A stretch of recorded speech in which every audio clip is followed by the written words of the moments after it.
ولادت قمر کیا ہے، چاند کی پیدائش کیا ہے، فلکیاتی چاند کیا ہے، بذریعہ آلہ دیکھنا کیا ہے۔ آج دھاندلی یہ ہے جو آلہ دیکھا جائے اس کو آنکھ کا دیکھنا قرار دیا جا رہا ہے، جبکہ شریعت میں رؤیت بصر اور ہے اور بذریعہ آلہ دیکھنا اور ہے، بصری چاند اور ہے، فلکی چاند اور ہے، عرفی یقین اور ہے، شرعی یقین اور ہے۔ تھانوں میں لٹا کے برف کی بلاکیاں اوپر رکھی گئیں کہ تم نے کیوں نہیں عید کی، جب حکومت عید کروا رہی تھی تو تم نے ایسے کرنا تھا۔ حق حق ہے تو ایسا کرنے والے ان کے نام و نشان مٹ گئے۔ اور رؤیت ہلال سیمینار آج بھی منعقد ہو رہا ہے، فلکیاتی چاند کو بس رہا ہے، ٹیلیسکوپ یا آلات سے دیکھنے کو بصری رؤیت قرار دیا جا رہا ہے۔ ایک روزہ بھی اگر بندے کا ضائع ہو جائے تو ساری زندگی اس کا بدل پورا نہیں کر سکتا۔ ساری زندگی آخری گھڑی تک، آخری دن تک روزانہ روزہ رکھے تو پھر بھی جو ثواب اس کا ضائع ہوا یہ بدل پھر بھی پورا نہیں ہو سکتا۔ اس سال جو 30 رمضان والا روزہ جن لوگوں نے ضائع کروایا یا جنہوں نے کیا، اگر ساری زندگی بھی اپنی آخری سانس تک، آخری دن تک بھی روزہ رکھیں، رمضان کا تو ویسے رکھنا، اس کے علاوہ ساری زندگی روزہ رکھیں تو پھر بھی وہ بدل پورا نہیں ہوگا جو اس رمضان کی جمعرات کے دن جب کچھ لوگ عید کر رہے تھے تو اس دن روزہ رکھنے کا جو ثواب تھا ساری زندگی کے روزے سے بھی وہ بدل پورا نہیں ہو سکتا۔ اس سال جنہوں نے روزہ گھپلا کیا تھا، کہہ رہے تھے کہ چاند موٹا بڑا ہے تو پھر پہلی کا ہے، حالانکہ موٹا ہونا نہ شریعت میں مدار ہے اس کا، نہ ہی علم حیات اور فلاک میں موٹا ہونے پر پہلی ہونے کا مدار ہے۔ فیکس، واٹس ایپ، فون، ان میں سے کسی میں بھی وہ صلاحیتیں نہیں جو حضرت قریب میں ہیں۔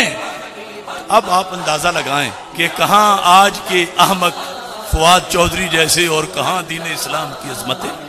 صرف بس یہ دیکھ لو، وہ دیکھ لو، سومو لرؤیتہ ہی، ابھی تک میں اسی کے آغاز میں ہوں کہ خطاب سب کو ہے، یعنی ہمارا طریقہ ان پہلے اکابر اور اسلاف کا طریقہ ہے۔ اگر کوئی آج بدل گئے تو وہ اپنی وجہ بیان کرے کیوں بدلے۔ میں نے جو کہا عید کرو، تم نے روزہ کیوں رکھوایا، کیا باعث تھا؟ یہ اگلے جملے عمران خان کے لیے ہیں یا جو بھی اس سیٹ پہ بیٹھے امام ابو المعالی کہنے لگے انتظام دنیا تمہارے سپرد ہے اور انتظام دین ہمارے سپرد ہے۔ بسم اللہ الرحمن الرحیم، رب اشرح لی صدری ویسر لی امری واحلل عقدۃ من لسانی یفقہوا قولی۔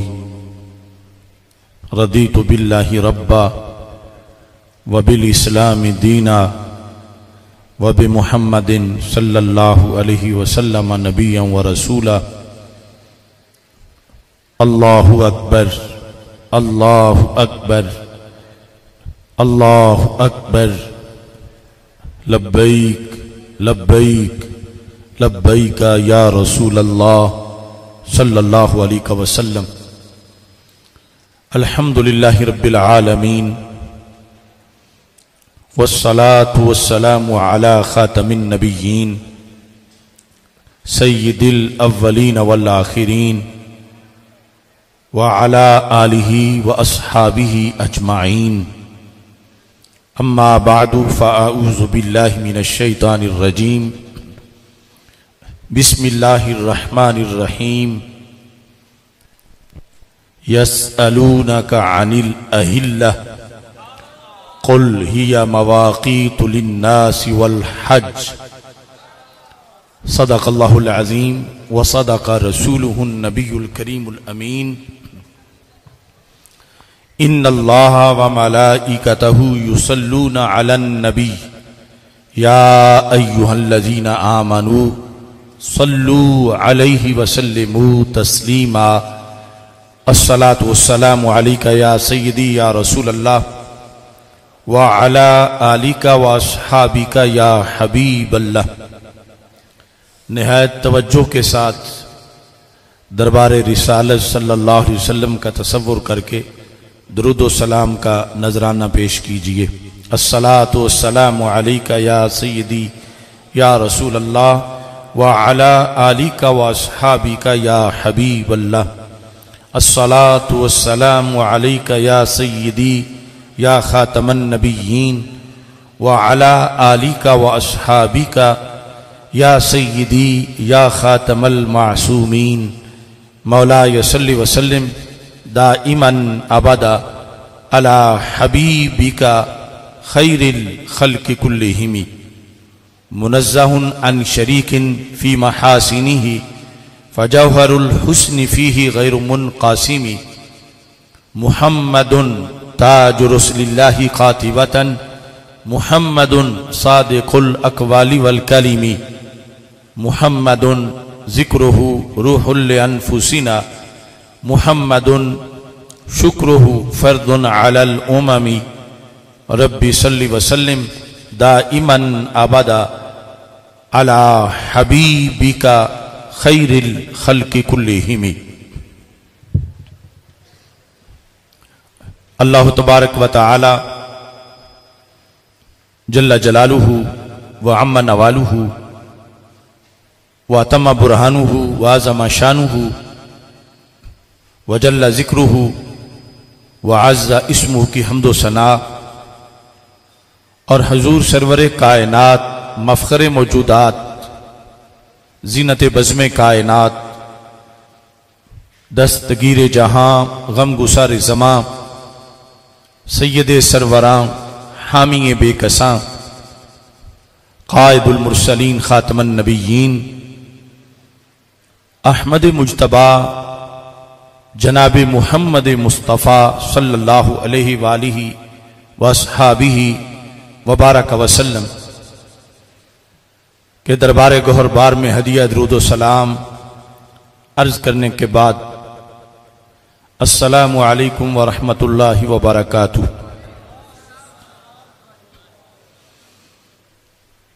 رب ذوالجلال کے فضل اور توفیق سے لاہور کی سرزمین پر سیدنا داتا گنج بخش حجویری قدس سر العزیز کے زیر سایہ مرکز صراط مستقیم تاج باغ میں تاریخی رؤیت ہلال سیمینار کا انعقاد کیا جا رہا ہے۔ رب ذوالجلال ہمارے شیوخ جن کے ذریعے ہم تک دین پہنچا، علم و حکمت کی روشنی ملی، طریقت و معرفت کا فیض ملا، اللہ ان کے مراکد پر نور پر کروڑوں رحمتیں نازل فرمائے۔ خصوصاً امام العصر حافظ الحدیث حضرت پیر سید محمد جلال الدین شاہ صاحب نقشبندی قادری قدس سر العزیز بانی مرکزی جامعہ محمدیہ نوریہ رضویہ بکھی شریف، جن کے چشمہ فیض سے مجھ جیسے ہزاروں بلا واسطہ اور لاکھوں بالواسطہ سیراب ہوئے، اللہ تعالیٰ آپ کی مسائی جمیلہ کو اپنے دربار میں قبول فرمائے۔ رؤیت ہلال سیمینار نہایت ہی اہم، تفصیلی اور سینکڑوں سوالوں کے جوابات پر مشتمل ہے۔ آج کے اس سیمینار کے اندر دیگر علماء و مشائخ کے علاوہ بالخصوص جماعت رضائے مصطفیٰ صلی اللہ علیہ وسلم پاکستان کا خصوصی وفد بھی رونق افروز ہے۔ نباز قوم الحاج ابو داود محمد صادق صاحب قدس سر العزیز، جنہوں نے رؤیت ہلال کے مسئلہ پر زندگی بھر قرآن و سنت کا علم بلند کیا، اور اب ان کے جانشین صاحبزادہ محمد داؤد رضوی صاحب یہ فریضہ سر انجام دے رہے ہیں۔ آج کی سیمینار کے اندر صاحبزادہ محمد داؤد رضوی صاحب کے دو صاحبزادے، صاحبزادہ محمد غوث رضا رضوی صاحب اور صاحبزادہ محمد احمد رضا رضوی صاحب رونق افروز ہیں، اور آج کے سیمینار میں خصوصی طور پر شہید اہل سنت حضرت مولانا محمد اکرم رضوی شہید قدس سر العزیز کے لخت جگر صاحبزادہ محمد حامد اکرم رضوی صاحب حافظہ اللہ تعالی بھی رونق افروز ہیں۔ تفصیلی گفتگو سے پہلے آج کے اس سیمینار کا اعلامیہ پیش کرنا چاہتا ہوں۔ جس طرح کہ آپ نے حضرت صاحبزادہ محمد امین اللہ نبیل سیالوی صاحب کی طرف سے جو مطالبات پیش کیے گئے انہیں سنا اور ان کے ساتھ اپنی تائید کا اظہار کیا۔ اعلامیہ میں بھی چند ضروری باتیں اس سلسلہ کی پیش کی جا رہی ہیں۔ نمبر 1، امسال عید الفطر کے موقع پر ملک بھر میں پائے جانے والی شدید اضطراب اور کروڑوں مسلمانوں کی عبادات میں واقع ہونے والے خلل کی ذمہ داری سب سے زیادہ مرکزی رؤیت ہلال کمیٹی پر ہے۔ ہمارا یہ مطالبہ ہے کہ اسے فوری طور پر برخاست کیا جائے، اور نئی رؤیت ہلال کمیٹی کے اراکین کا انتخاب سیاسی وابستگی کی بنیاد پر نہیں بلکہ تباہر علمی کی بنیاد پر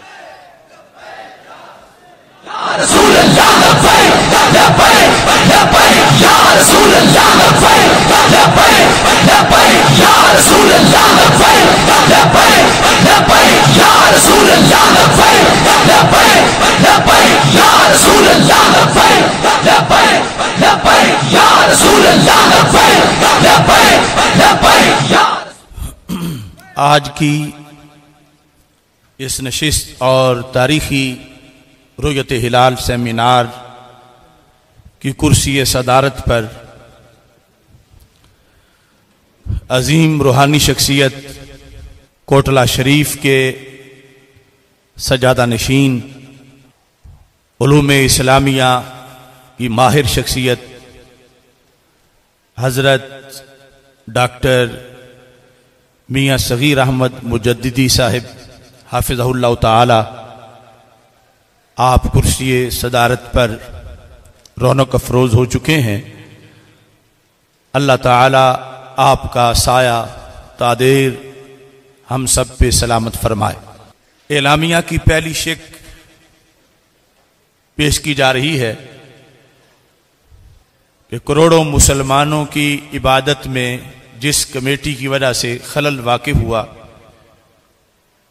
وہ مرکزی رؤیت ہلال کمیٹی تحلیل کر دی جائے، اور نئی رؤیت ہلال کمیٹی کا انتخاب سیاسی وابستگی کی بنیاد پر نہیں، تباہر علمی، امانت و دیانت، صالحیت و قابلیت اور تقوی و پارسائی کی بنیاد پر کیا جائے۔